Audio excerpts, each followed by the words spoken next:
take the floor today on the occasion of the 5th International Day for Countering Hate Speech.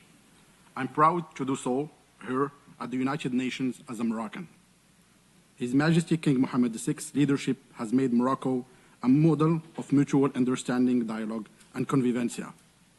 These are the pillars for a better, more peaceful and prosperous world where pluralism is seen as a strength rather than as a threat.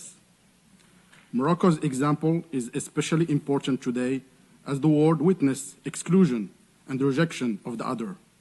Racism and hate speech have no boundaries. Minorities are scapegoated and stigmatized before being attacked. Xenophobia, anti-Semitism, and Islamophobia are on the rise in many countries. We need to revisit the Rabat Plan of Action, which already in 2012 called for government and civil society to counter hatred. From political, religious, and communal leaders to the media and educators, we all have a moral and ethical responsibility to oppose the hate speech plaguing the world.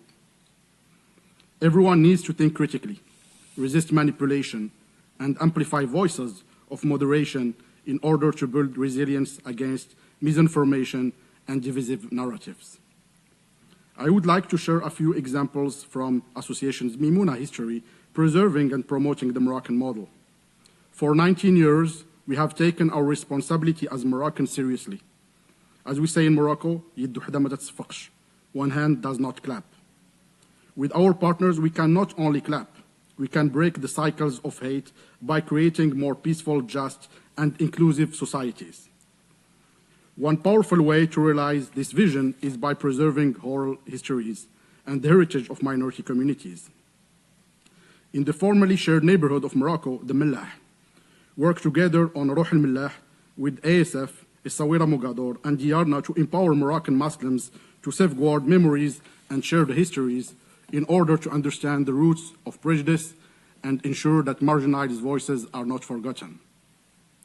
Another way is by building a network of religious minorities from across the MENA region, including the Assyrian, Chaldean, Coptic, and Maronite Christian communities.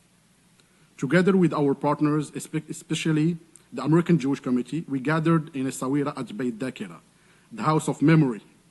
Scholars and educators from Iraq, Tunisia, Lebanon, Egypt, and Azerbaijan to rethink how the Holocaust, the Yazidi, and the Bosnian genocide are taught and remembered, as well as how historical memory can be a powerful tool against hate.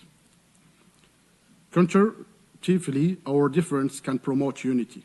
We have worked with diaspora communities, Muslims and Jews, who feel the affinity of their Moroccanity. Despite their theological differences, their cultural commonalities open the door to cooperation. Moreover, they have come to each other, aid against Islamophobia and anti-Semitism, respectively. Then why have our partnership been successful? First, relationship must come before programs. Every meaningful initiative we have launched was preceded by years of trust building. Second, young people are not merely the audience, they are the answer. Mimouna was founded by students and continue to be driven by youth. When young people are empowered to create their own counter-narrative, they become inoculated against hate. Third, we must begin with shared identity rather than difference. Countering hate is most effective when it's rooted in culture and belonging. The most powerful thing Mimouna has done was not simply to oppose hatred directly, but to make coexistence feel natural, authentic, and proudly Moroccan. Culture is the key to building resilient and inclusive societies. In a world where hate speech spreads across borders and platforms, partnerships remain our stronger response. No institution, no community, and no country can address challenge alone.